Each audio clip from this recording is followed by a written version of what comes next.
Out of every type of Jehovah's Witness, the ones who are fully in, the ones who are fading, the ones who are disfellowshipped, I honestly believe that the worst position to be in is POMI, physically out and mentally in. Once you understand how that trap works, you'll see how it ruins lives, destroys families, and keeps people chained to the Watchtower years, even decades after walking away. So let me break it down. You've probably heard of teaming. That's physically in, mentally in. That's your full blown witness who lives and breathes Watchtower. Like a prime example of this comes to mind with my grandmother.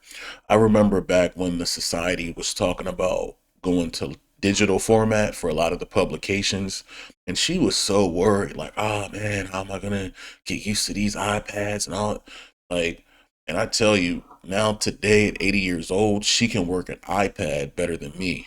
But for Watchtower though, only because they prompted her to do it, not because she thought it would be a good idea to just learn how to use an iPad on her own. So you have those, and then you got the chemo, which are physically in, mentally out. Those are the ones that kind of sit at the meetings, still nod their heads, still come to the congregation picnic, do the electric slide, but deep down inside, they kind of know that it's bull crap. But Pommy, that by far has to be the strangest and saddest category of them all. Because you see, this person, they left the Kingdom Hall physically, not showing up. They might be disfellowship, faded, whatever, but in their head, they still believe that Jehovah's Witnesses have the truth. Yeah, they still believe Watchtower has the answers. And that right there is setting you up for a miserable life because at that point, it's like you can't go forward, but you can't really go back either. Now, why do I feel like this is the worst? Number one, you're stuck in limbo. It's like you can't really enjoy the fellowship with the organization, but you also can't really enjoy like your worldly associates either. It's like, yeah, you might be hanging out with worldly people and kind of doing your thing, but you're still kind of looking at certain things they do with the side eye because you're still indoctrinated by Watchtower's philosophies.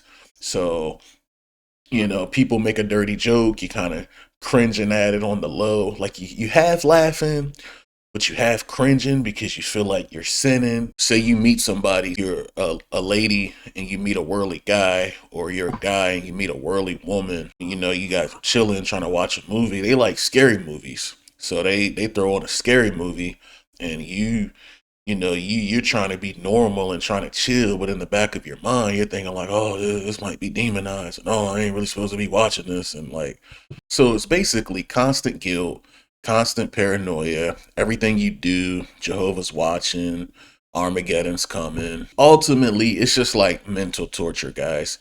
You're living free, but you feel wrong for doing so. So you're not really living free. You're acting like you're living free, but you feel bad about doing it. Now, before I completely woke up, I was palmy for a minute, but the difference is I had kind of came to the conclusion that like I wasn't gonna make it into the new world, like period. I refuse to live with that constant paranoia because at the end of the day, that's what it's all about, the new world.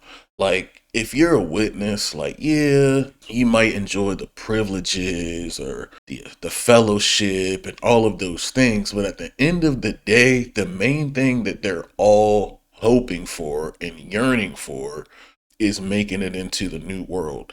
So I had came to the conclusion like, hey, I'm gonna say what I want, I'm gonna do what I want, I'm gonna live how I want, and I'm going out with pistols blazing, whatever.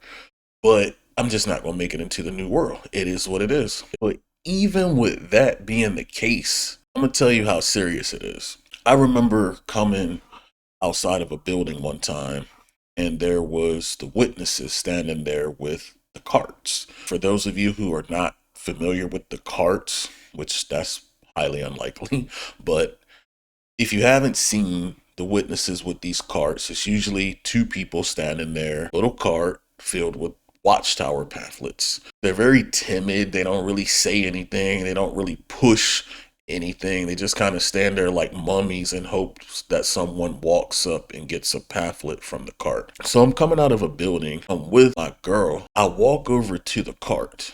This is me in my POMI state. I haven't been to the hall in ages, but I still walk over to the cart and I pick up a book and I give it to my girl. Why was I doing that? Because I'm POMI. You get it? Because I'm POMI. I'm not fooling with it. I'm not there. But deep down, I still feel like, well, the least I can do is introduce my girl to the truth and maybe she can benefit from it. And yeah, it's some sick shit, guys. Another example, I heard from this dude who I grew up in the organization with. Now, this guy, man, he's been PMO since birth. Like, when I say PMO, I would glance over at this guy during the prayer sometime, and he'd be standing there during the prayer with his hands in his pocket, eyes wide open, not even flinching. So he never was with it, but you guys kind of know how it works. If you growing up in that strict JW household, hey, you gonna go to the Kingdom Hall until you're 18. Like, that's just kind of how it works. And the moment he turned 18, he definitely bounced. But he told me about a time when he was chilling with a group of people who were POMI and they were just, drinking a little bit, smoking a little bit. And one of the POMI speaks up and says, hey, you know we shouldn't be doing this stuff, right? Like, we know what the truth is. We shouldn't be doing this. Homie was like, I don't know anything. Like, my mother thinks that that's the truth. I don't know what it is. But you see what I mean, though? Even when they're out, they're still chained up mentally. Like, you can't even have a few tokes off of the devil's lettuce and drink a couple Coronas without hearing Gage Flegel and Stephen Lett and all these cats in the back of your head telling you that you're wrong and that you're gonna get destroyed. And like, that would be horrible. it's really a peculiar predicament to be in, guys. And interestingly enough, Ami is something that Watchtower created. Like, they're the originators of POMI. Why?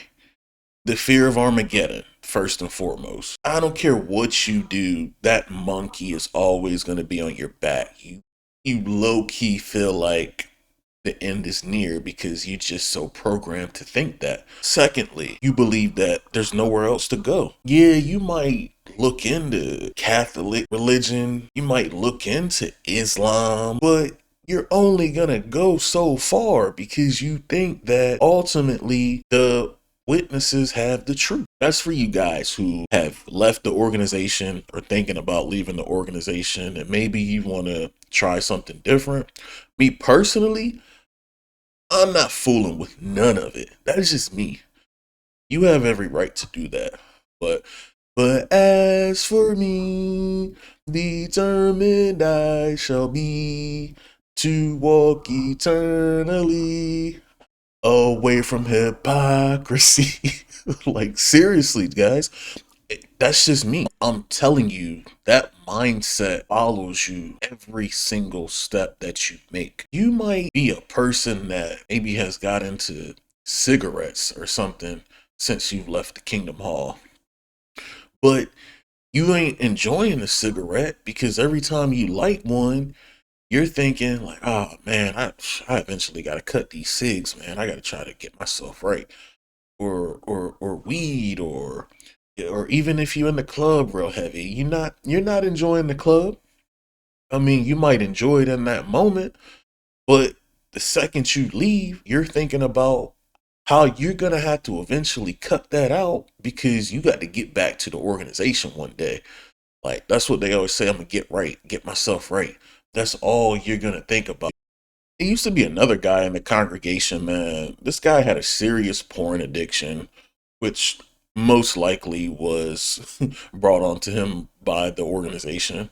But nevertheless, man, he ultimately got this fellowship, stayed away for years and years. Another brother in the hall said that He was contacted by this brother when he got up in age.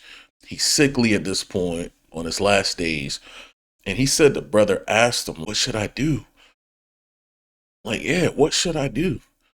Like, can you picture that? Your final days on the earth, and the only thing that's in your mind is that, man, I never made it back to the organization. Just leaving the JWs at all is one thing, but that mental prison from being POMI is a whole nother ball game.